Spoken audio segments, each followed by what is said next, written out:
Hey beautiful, welcome to Dr. Sarah's Cafe. This video is about the upcoming full moon in the sign of Cancer on January 13th. So I'm going to walk you through some major themes, some astrology, and I'm going to pull an oracle card to help you understand how you can maximize this energy for self-care, for healing, for manifestations and goals, any purpose that you have for following and tracking the moon cycles. So again, this full moon is in Cancer, and specifically it's at 23 degrees and 59 minutes. So if you round up, that would be 24 degrees of Cancer, which is near the end of the sign, right? So each zodiac sign has 30 degrees.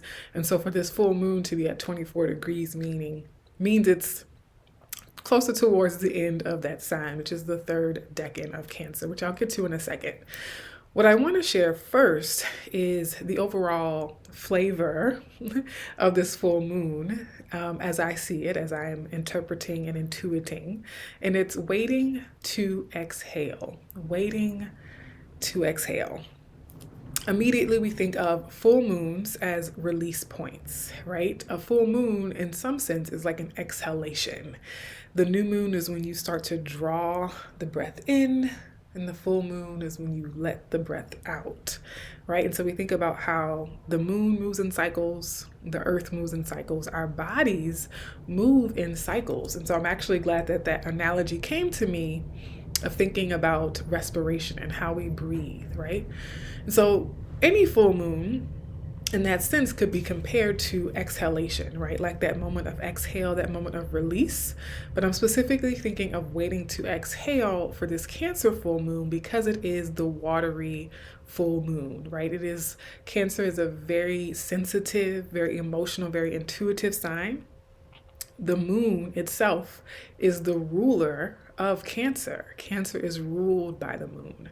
And so to have the moon come to its fullness in its own home sign, that moment of exhalation is the feeling you get when you come home after a long journey, when you return home after a long day's work, and after being out and peopling and adulting and doing all the things that we have to do in this lifetime. You come home and you're able to have that like real full deep exhale of like, ah. When you get to just plop down on the couch or plop down on your bed, kick your shoes off, kick your feet up, right? It's that level of exhalation because the moon is full and complete in its home, okay? Now, a couple of things astrologically about this moon. A few things, three things I want to mention. One is that it's conjunct Mars. Mars is currently retrograding at 27 degrees of Cancer. It is sextile to Uranus, which is at the end of Taurus, and it's trine to Neptune, which is at the end of Pisces, okay? So one, this conjunction with Mars, especially Mars retrograde in the sign of Cancer, I'm really thinking that exhalation, because Mars is sort of frustrated when it's retrograde. Most planets might be frustrated when they're retrograde, but Mars in particular can really, really be frustrated with not being able to just go, full speed ahead, like just running through its path ahead when it's retrograde. And then being retrograde in the watery sign, right? So Mars is fire, Cancer is water. And so in some contexts, those things cancel each other out, right? Like too much fire makes the water evaporate and turns it into air. Too much water can put the fire out, can drench the fire and make it go away. But best case scenario, when these two things come together, you have the fire in the water. So I had to wait for the vacuum in the hallway to pass along. But as I was saying, best case scenario with fire and water is not that they extinguish each other, but that they create something even more powerful in the form of steam, right? So steam, yes, it could be passionate, like steamy, but also like steam powered. Steam has been used to propel things, right? To help things to run, to give them a source of power. And you think about boiling water, how it's a lot of kinetic energy. There's a lot of energy there. However, I feel like there's already been a buildup of that energy with Mars retrograding through Cancer. And so this full moon perhaps is an opportunity for that fiery, steamy, boiling water to have a release valve, right? Have a release valve where the pressure has been building up of all that steam and all that heat. So this full moon can be sort of a release point, right? Like the clouds building up until they get so heavy that they just have to open up and let it rain, you know? Then we have the sextile to Uranus in Taurus, and Uranus being so also electric, but also very airy. I think this is relief, right? A sense of release in some way, because to me, Uranus is breakthrough energy. Uranus is openness and expansion and expansiveness. I see Uranus as breaking open, right? And then you think about the analogy of the full moon as being a release point with Uranus. I'm definitely seeing like breaking open again in the sense of exhaling, right? Like that release of the breath. And then the trine to Neptune and Pisces, the dream. You have like the moon, which is already like illusion and fantasy and dreams, trining Neptune, a planet of illusions, fantasies, dreams, in the sign of Pisces, a sign of dreams, fantasies, a lot of watery, dreamy, like fullness, right? Almost like the peak of the fantasy, right? Like peak dream energy. So I mentioned already that the moon is at home in Cancer, and that makes it very mothering, nurturing like. And all the more, you know, thinking about if you've had the experience of being able to like just hug your grandmother, hug your mother, hug your child, or just a loved one after a really long, hard day, after a really trying time, you've been put through the ringer, you've been tried by fire, and there's someone who loves you, someone you love. They're just waiting there at home for you, or waiting for you with arms wide open, and they just say, come here, you know, and you just go and you break down and you start crying in their arms because you've been through something so hard and so painful, so frustrating. You've been going through a struggle. And I feel like this full moon point is an opportunity for some of us to just be able to let it all go, let it all hang out, right? Like have the good cry, like sob in your own arms if you have to, sob in the arms of the divine, the creator, and just say, I'm going to let you hold me right now at a moment when I've been going through it. I am able to now like process and just see like, whew, I'm still here, but man, oh man, I have a lot to release. I have a lot that has been pent up for a long time, and it needs to come to the surface and be released. And whether it's just you curled up in your bed with your blankets and your pillows, or whether you really do have arms, welcoming, loving arms to embrace you, this is the opportunity to just have that good cry, right? Like the exhale, waiting to exhale. Like, you know, if you've seen the movie or you've heard the song, it's about a woman or women who've been waiting for and longing for real love, right? To be able to just be held and cared for and like relax into the arms of someone who really loves them and really cares for them.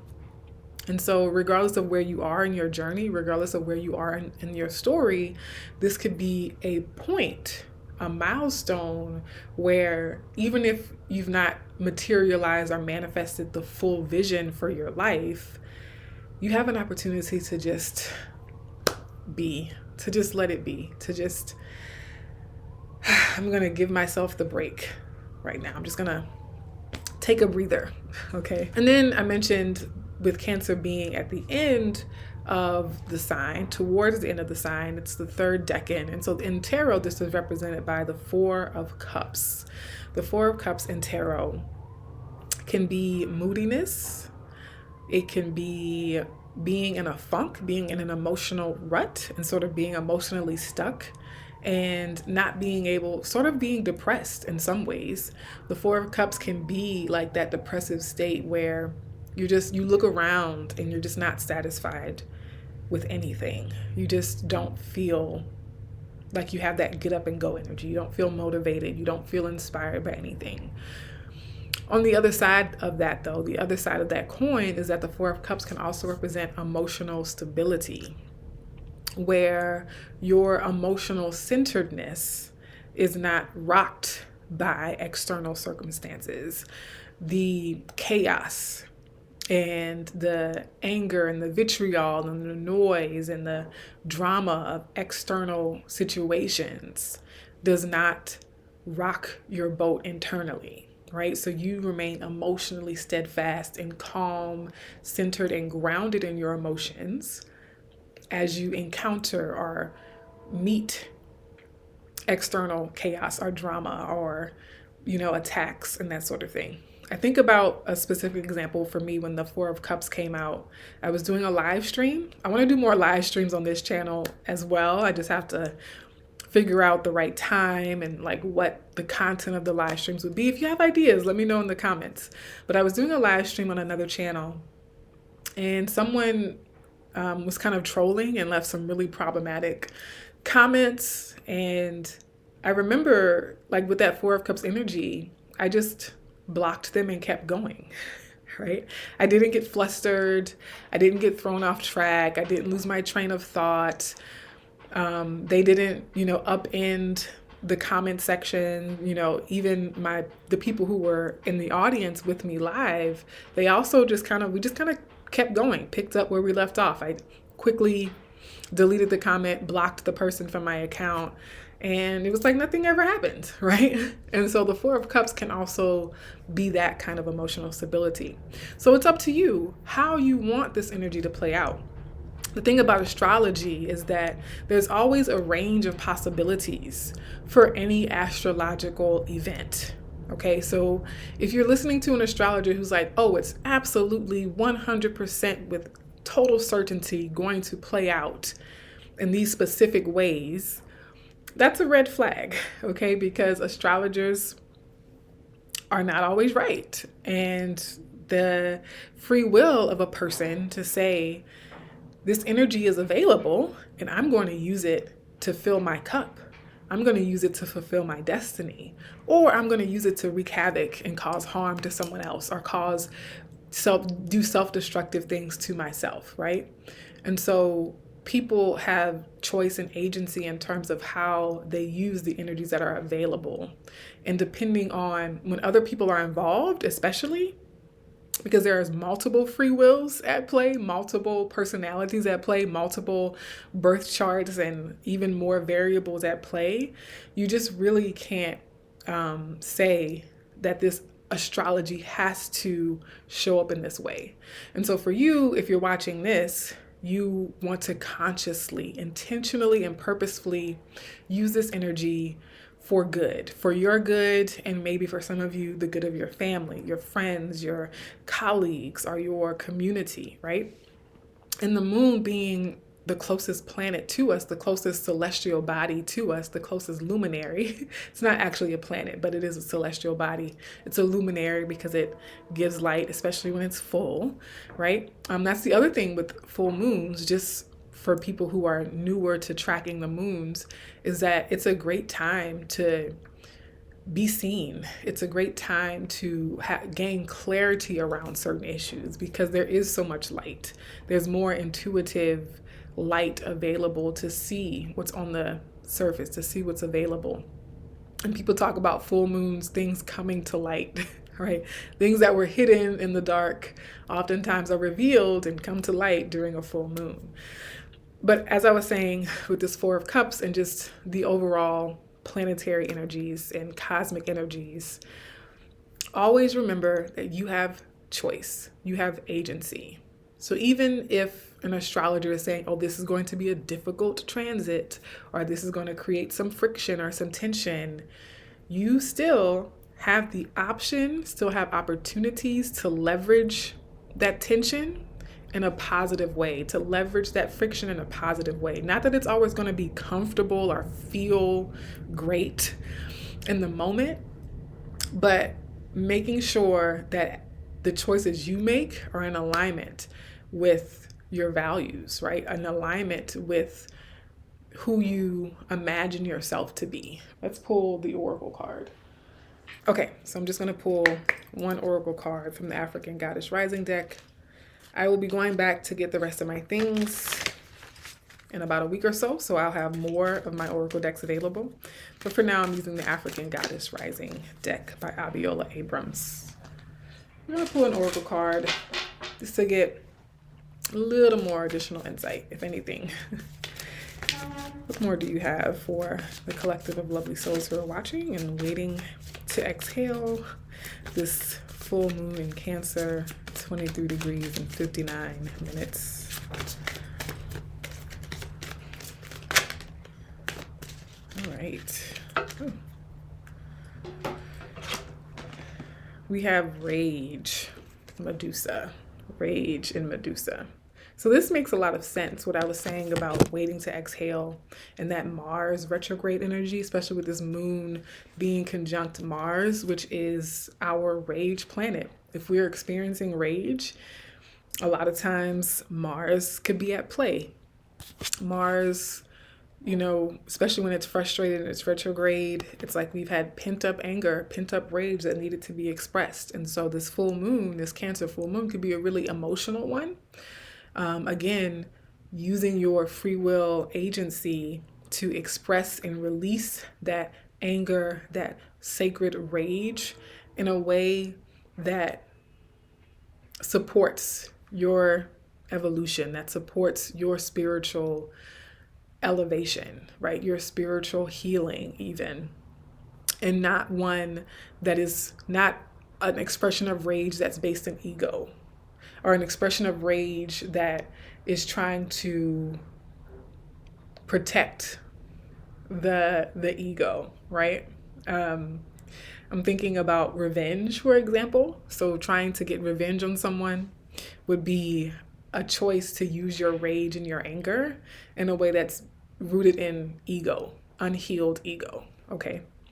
Whereas focusing on your healing, speaking truth to power, severing ties when necessary, putting up boundaries, right? Dismantling toxic relationships, as in uncoupling, or, you know, whatever it's going to be for you to support the life that you really want to live and the best of what you have to show for yourself in this lifetime. Okay? I hope that this has in some way helped you to refill your spiritual cup, my dears, and I hope to see you in another video. Take care.